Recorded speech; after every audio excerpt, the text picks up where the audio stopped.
Bonsoir à tous, bienvenue au Journal de l'An de la télévision nationale, notre magazine d'information qui retrace les faits marquants que nous avons couverts dans le pays, vécus sur le continent et suivis à travers le monde tout au long de l'année 2018 qui s'achève. Et cette année, nous l'avons attendu et célébré. Nous l'avons vécu intensement, partagé ces moments de bonheur, de joie, de stress, de chagrin, de regret et d'espoir suscités par-ci et par-là. En cela, nous aurions voulu prolonger sa carrière encore et encore, avec le lancement à la mitraillette des travaux de bitumage des voiries urbaines de la capitale et dans des zones comme Lola, Dalaba, Beila, Forikaria et bien d'autres villes du pays. Nous aurions aimé encore prolonger ces moments d'humilité et de contact d'un chef de l'État avec ses populations rurales, partager avec elles et dans leur langage sa vision d'émergence de la Guinée dans l'agriculture, les mines et l'énergie. Mais le temps est fugace, il marche toujours d'un pas égal, uniforme. Ni prière, ni sacrifice, ni vœu ne change sa trajectoire, prévient le poète. Comme tous les autres ans donc, 2018 aussi part comme il est venu. Sur ses ailes, nous le laissons bien volontiers emporter nos frictions, doutes, malaises sociaux et anxiétés conjoncturelles. Notre société a en effet été agitée encore cette année par des incompréhensions majeures entre acteurs politiques, sociaux et le gouvernement. Les moments de respiration de la vie démocratique, comme les élections communales organisées dès février, ont donné lieu à des excès de fièvre par endroits. Mais le temps calme tout, dit le sage. De façon inexorable, il vient à bout de tout. Notre démocratie est encore en construction, donc fragile. Les institutions constitutionnelles nous ont rassurés en dévoilant leur force de renouvellement pour tenir debout. La Cour constitutionnelle et l'Institution nationale indépendante des droits humains ont pu changer dans les règles leurs instances dirigeantes. D'autres, comme l'Assemblée nationale et la Haute Autorité de la communication, ont prouvé leur solidité en tournant en plein régime. 2018 nous laisse ainsi des ressorts pour surmonter des épreuves du futur. Oui, la Guinée aura changé en 2018. Des champs ont été retournés pour produire plus. Les initiatives présidentielles ont été répandues pour toucher le plus grand nombre d'agriculteurs, éleveurs, jeunes ou femmes, avec l'introduction de nouvelles cultures de rente, la mécanisation des labours et récoltes. Jamais nos sols n'ont autant fait sourire les paysans. L'attractivité du secteur primaire s'est renforcée par l'empoisonnement des étangs, mares et autres retenues d'eau en espèces variées. L'ambitieux programme d'insémination artificielle et l'introduction de nouvelles espèces de petits ruminants et de volailles laissent entrevoir un nouveau destin pour le monde rural. Certes, il y a du chemin encore à parcourir pour faire de notre pays la puissance agricole véritable à laquelle elle est prédestinée. Les graines semées tout au long de l'année dans les coins et recoins des campagnes par le chef de l'État sont promoteuses. Le défi aujourd'hui est de créer une classe moyenne guinéenne. Et sur ce chantier, professeur Alpha Condé parie sur les jeunes et les femmes. À travers des mutuelles et caisses communautaires, d'importants fonds sont alloués pour repousser les limites actuelles de la pauvreté. Des failles sont déjà visibles sur l'armature du cercle vicieux. Grâce à la bonne tenue des finances publiques et la gestion responsable du budget, la stabilité observée du cadre macroéconomique est saluée en cette fin d'année par le Fonds monétaire international. En dépit donc des nombreuses ruptures de l'activité économique liées aux revendications dans l'éducation ou au réajustement du prix du carburant ou encore aux protestations politiques à tout vent, l'économie guinéenne se montre plus que jamais résiliente. Selon le ministre des Finances, le cycle économique actuel est le plus fort de notre histoire. La croissance titille les 6%. La promotion du secteur minier, elle, permet désormais de participer au développement local à hauteur de 15% de ses recettes, soit 517 milliards de francs guinéens. La bauxite reste la locomotive de l'embellie. D'ailleurs, la Guinée est montée sur le podium mondial des premiers pays producteurs de ce minerai. La première place n'est qu'une question de mois, un peu de temps, et nous en viendrons à bout. L'accélération des travaux d'aménagement du barrage Swapiti booste nos chances d'industrialisation rapide. Et dès 2019, quelques chantiers de construction de raffineries commencent dans la zone économique de Bokeh, nouvel Eldorado minier du continent. Le temps est la mesure du mouvement. La course contre la montre est dans une bonne cadence dans le secteur de la santé qui continue à bénéficier de hausses de budget. 7% contre moins de 3% il y a 3 ans. Les épidémies sont sous contrôle. Le taux de prévalence des maladies comme le paludisme, la tuberculose s'effondre considérablement. Mais la santé maternelle et le secteur de la pharmacie méritent qu'on change d'approche pour plus d'efficacité dans la prise en charge et la circulation des produits. Le niveau de progression dans l'utilisation et la qualité d'offre des services, des nouvelles technologies de l'information et de la communication sont des atouts sur lesquels on pourrait s'appuyer pour déplacer des montagnes et bonifier la prestation de certains services publics, comme c'est le cas en ce moment au niveau des impôts. En 2018, la culture et le sport roi, le football, ont gravi quelques marches pour répondre à nos espérances. L'animation artistique quitte le mode événementiel de pilotage à vue pour s'insérer dans une politique nationale cohérente. La Guinée redevient un foyer culturel, mais également footballistique. Un club de Conakry a crevé les écrans de télévision du continent en jouant dans le cadre réservé aux meilleurs des meilleurs. Le Oria Athletic Club défend le lourd héritage du légendaire Afia. Les équipes du Sili s'inscrivent dans la même logique. Toutes doivent jouer l'année prochaine dans les compétitions africaines de leur catégorie. La présence guinéenne est ainsi marquée sur l'échiquier mondial et voit le monde comme il est, un monde tumultueux dans ses relations. Sur le plan économique, les deux géants se sont engagés dans un bras de fer commercial dont personne ne connaît l'issue. L'Europe est préoccupée à préserver son unité avec la montée de l'extrême droite, alors que le débat sur le Brexit se poursuit. Et la Grande Afrique, elle s'assume, organise des élections et continue à asseoir les bases d'une démocratie à plusieurs facettes qui se construit dans le temps. Que nous réserve 2019 ? Pour la Guinée, le chef de l'État vient de dévoiler ses intentions, mais il appartient à chacun de nous de donner du sens à notre destin commun. Bienvenue au Journal de l'An, la rétrospective de notre rédaction. Encore une fois, bonsoir. On commence par l'actualité locale. Retour sur l'offensive diplomatique lancée par le président Alpha Condé, non seulement sur le continent, mais aussi dans le monde. Une coopération féconde qui a fait porter la voix de la Guinée sur le plan international, renforcer les relations avec des pays restés amis depuis l'indépendance. Le Maroc, la Russie, la Chine et la France, par exemple, avec qui notre pays entretient une amitié d'une constance exemplaire. Sur le plan national, le président de la République est resté proche des préoccupations de ses populations. Accès à l'eau potable, à l'électricité, aux soins de santé. À cela, il faut ajouter la réhabilitation de la voirie urbaine et interurbaine, les infrastructures aussi. Que Dieu bénisse la Guinée des Guinéens. Et je dis... En accédant à la magistrature suprême en 2010, Professeur Alpha Condé promet une nouvelle ère pour la Guinée. 8 ans après, la parole politique se concrétise. Sur le plan diplomatique, par exemple, le pays sort de son isolement. Les multiples voyages du président ont un seul but, établir une dynamique de coopération avec d'autres pays et trouver des investisseurs potentiels pour exploiter les nombreuses richesses minéralières du pays. Aujourd'hui, les relations bilatérales avec tous les grands pays du monde sont denses et rythmées par de nombreuses rencontres. Sur le continent, la coopération sud-sud est intensifiée, notamment avec le Maroc, un royaume qui entretient avec la Guinée des relations d'une constance exemplaire. La Guinée devient ainsi une destination prisée par les hommes d'affaires du monde entier, dans un pays où tout reste à faire et à refaire. La Guinée, terre d'investissement, reste le mot d'ordre des autorités publiques. Le pays a de quoi séduire les investisseurs avec son potentiel. Une opération de séduction est alors lancée par le président de la République pour développer les secteurs prioritaires de développement, comme l'agriculture, les travaux publics, l'énergie, l'eau, la santé, l'éducation. De grandes réformes sont également engagées pour restaurer l'autorité de l'État, intensifier la lutte contre la corruption et l'impunité, renforcer les acquis démocratiques et garantir les droits de l'homme dans le pays. De grands chantiers qui s'accompagnent d'une amélioration du climat des affaires. La Guinée se trouve ainsi dans le top 3 des pays réformateurs de la sous-région, dans le classement du rapport Doing Business 2019 de la Banque mondiale. 152e sur 190. C'est le meilleur score du pays depuis les 15 dernières années. Les autorités, sous la direction du professeur Alpha Condé, se fixent le défi de faire une progression de plus de 50 places à l'horizon 2020.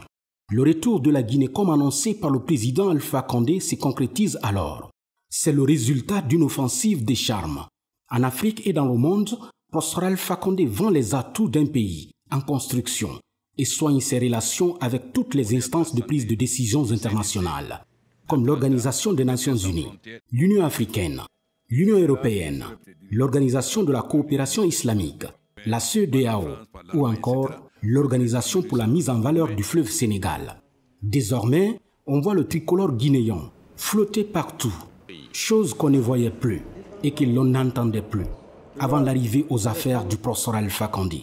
Les actions sont visibles et se passent de tout commentaire. Par exemple, dans le secteur de l'énergie, tous les financements liés à la réalisation de cet important ouvrage qui viendra combler définitivement le déficit énergétique à travers tout le pays ont été acquis lors de la récente visite du chef de l'État en République populaire de Chine au mois de septembre dernier. C'était à l'occasion du sommet de Beijing sur la coopération sino-africaine. Le président Alpha Condé et son homologue Xi Jinping, en compagnie de leurs délégations respectives, se sont entretenus sur plusieurs sujets, notamment l'énergie, les routes, la formation ou encore l'agriculture. Le président Xi Jinping n'a pas manqué de témoigner à son homologue guinéen de sa volonté sans détour de soutenir sa politique de développement amorcée dans le cadre de l'industrialisation de la Guinée. Dans cette dynamique, Exim Bank de la République populaire de Chine et le gouvernement guinéen ont procédé à la signature d'un accord de prêt pour un montant d'1,3 milliard de dollars. L'enveloppe va servir au financement de la construction du barrage hydroélectrique de Swapiti, un barrage dont les travaux sont déjà exécutés à plus de 70%. En plus de ces barrages, on peut noter Kukutamba avec 200 MW et Amaria 300 MW. En 10 ans, le président Alpha Condé aura atteint son objectif, donner à la Guinée plus de 1000 MW. Un record pour ainsi dire exceptionnel et inédit. Dans la même logique, le président de la République populaire de Chine a aussi décidé de soutenir le président de la République de Guinée dans ses ambitions de doter la Guinée d'infrastructures routières dignes du nom. Dans la foulée, un consortium de banques de l'Empire du Milieu a aussi signé un accord de prêt avec le gouvernement guinéen pour une enveloppe financière de plus de 515 millions d'euros. L'enveloppe financière vise à construire les routes comme Koya-Kindia-Dabola et les voiries de la capitale Conakry. Dans le cadre de l'accès à l'énergie en milieu rural, le président de la République a présidé récemment à Vienne, dans la capitale autrichienne, à l'occasion du sommet Union européenne-Union africaine, une cérémonie de signature d'un accord pour un montant de 130 millions d'euros entre la Guinée et la BEI, Banque européenne d'investissement. Cet accord est destiné au projet d'interconnexion électrique entre la Guinée et le Mali. La confiance, le président de la République l'a instaurée entre son pays, la Guinée, et avec ses partenaires financiers. Des réformes courageuses ont été à cet effet engagées.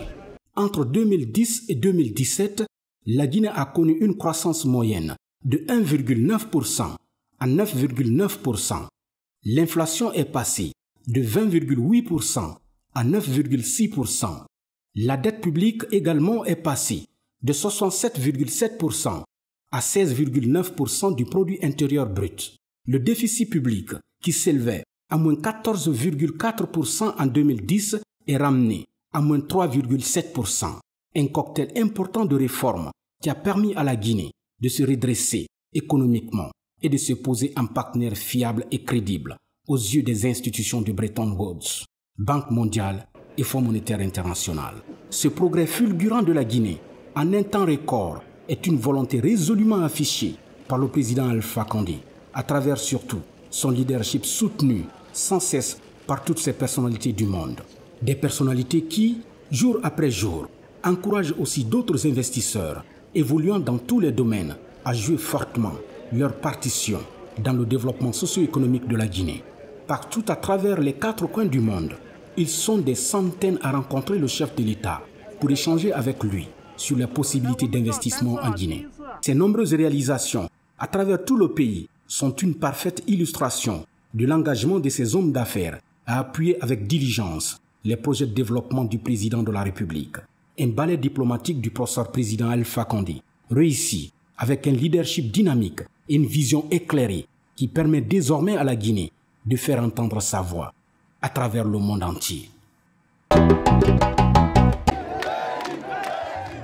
2018, tout comme les années précédentes, n'a pas été du tout repos pour le président de la République au regard des activités socio-économiques du pays pour un développement durable et rassurant. Les actes posés dans les sillons de l'histoire sont symboliques et fascinent plus d'un. Sur le plan agricole, le chef de l'État a doté les paysans guinéens de plus de 300 moissonneuses batteuses de riz. C'est ici, à Dapulon, dans la préfecture de Boké, qu'un premier lot de 120 moissonneuses batteuses de riz a été livré. L'objectif de cette politique agricole du président de la République consiste à soulager le monde paysan à travers la mécanisation du secteur. C'est dans cette logique que le chef de l'État a ainsi doté pour la première fois le pays de rizeries. Et à l'image de Boké, toutes les zones de production du riz possèdent désormais leur rizerie.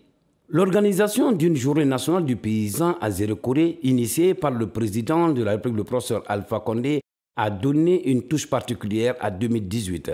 Ici, à Zérekoré, l'accent a été mis sur les efforts du président de la République, le professeur Alpha Condé, dans le cadre de l'appui au secteur agricole. Il s'agit pour lui de développer l'agro-industrie en vue d'une meilleure croissance et plus de productivité. Par ailleurs, la région de la baie, zone d'élevage par excellence, a abrité au cours de l'année 2018 la première journée nationale de l'élevage. Plus de 280 groupements d'éleveurs pour 6 796 adhérents et 115 groupements apicoles pour 2 189 adhérents. L'année qui s'achève a prouvé incontestablement la volonté du président de la République à tenir sa promesse. Le président de la République, le professeur Alpha Condé, a fait visiter à son frère et ami, le président de la République de Zimbabwe, le barrage Kaleta et Swapiti, en construction. Le président zimbabwéen apprécie les efforts de son homologue guinéen pour sa vision du développement de l'Afrique par l'électricité. Dans le souci d'atteindre les objectifs de l'électrification de tout le pays, le chef de l'État a aussi décidé de doter 31 localités de la basse et de la moyenne Guinée en courant électrique. C'est pourquoi le professeur Alpha Condé s'est rendu à Pita, Sugueta et Linsan pour lancer la distribution du courant à la population.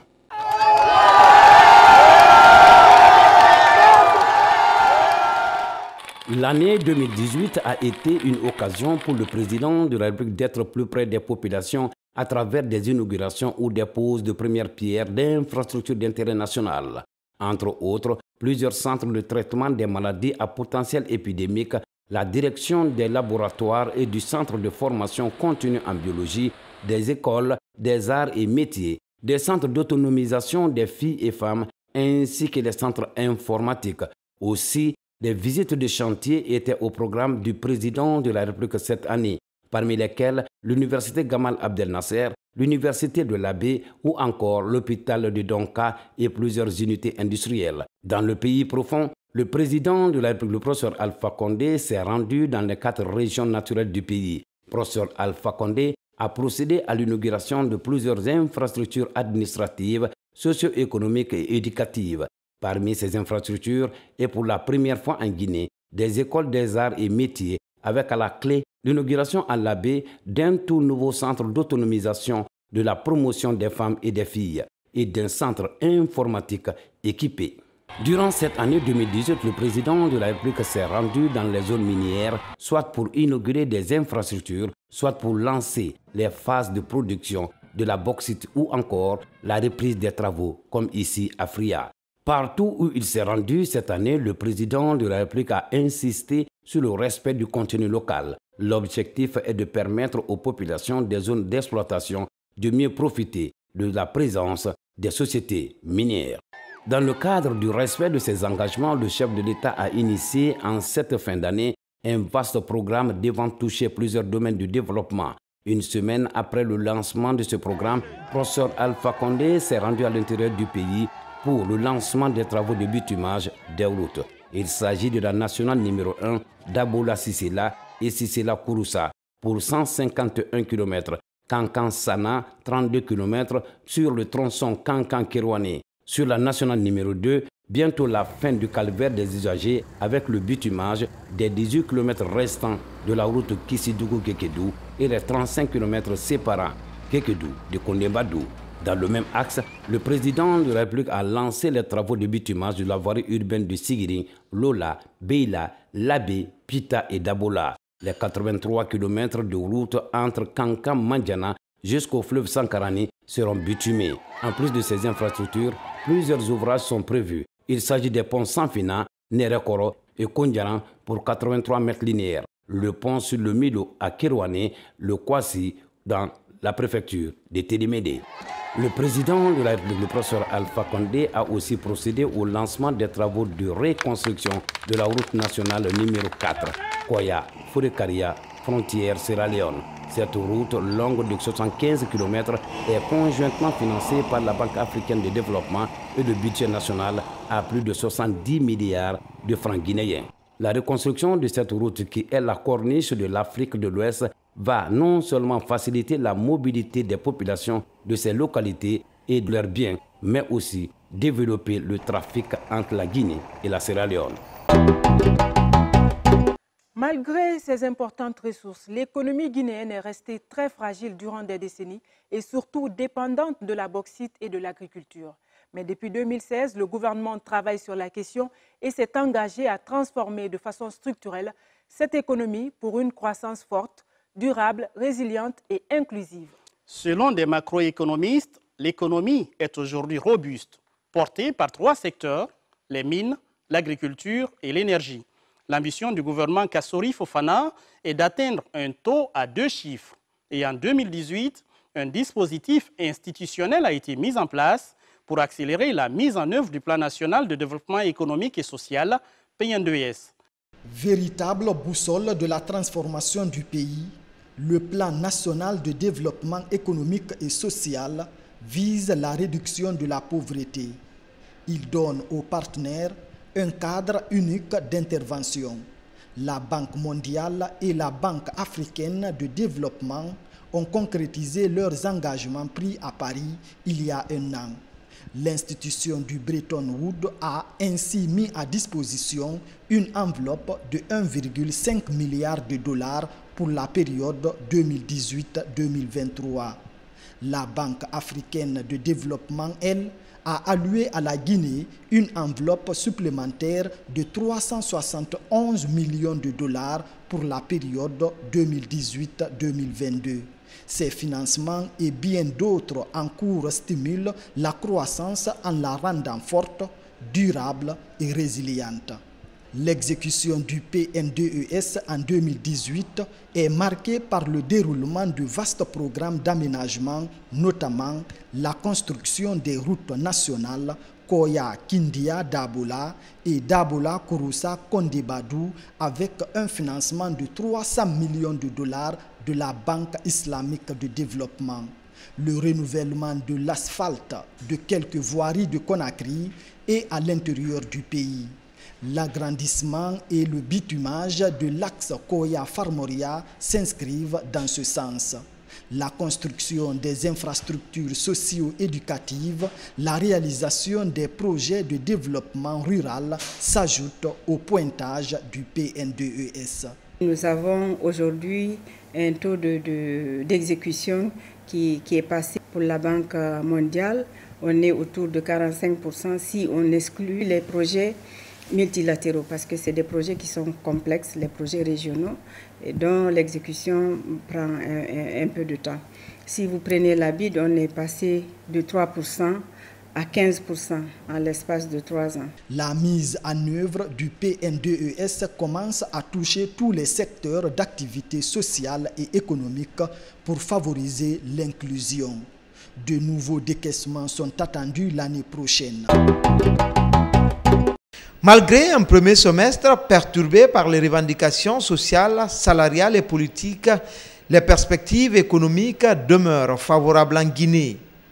En décembre 2018, l'inflation est maintenue en dessous de 10%. Au niveau de la masse monétaire, il y a eu un accroissement modéré de 3,6% du PIB. Les créances accordées au secteur privé ont augmenté de 13,5%. Parallèlement, les réserves de change ont continué à se renforcer avec un accroissement de 14,3% à fin juin 2018. Au niveau des finances publiques, à fin juin 2018, les objectifs ont été réalisés à hauteur de 104,6%, tandis que les prévisions de dépenses n'ont été exécutées qu'à hauteur de 70,4%. Pour améliorer et sécuriser les recettes, des circuits de paiement sont informatisés, comme ici à la Direction nationale des impôts. Mais la balance commerciale du pays est déficitaire de plus de 621 milliards de francs guinéens, soit moins de 0,6% du PIB en fin juin 2018. La bauxite et autres produits miniers sont dominants dans les exportations. Après adoption du projet de budget révisé, les grandes masses de la loi des finances rectificative et à plus de 19 milliards en volet dépenses et plus de 16 000 milliards en volet recettes. Le budget de 2019 mettra un accent particulier sur le développement rural.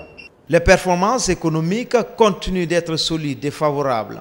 La croissance réelle projetée en 2019 est de 5,9%. Une croissance qui pourrait passer à 6% à travers l'augmentation des investissements dans les mines et les infrastructures, l'augmentation des exportations, la stabilité de l'environnement macroéconomique et la mise en œuvre des réformes structurelles favorables. Tout un défi. Pour permettre aux populations de bénéficier des retombées de cette croissance, une agence nationale de financement des collectivités locales sera opérationnelle.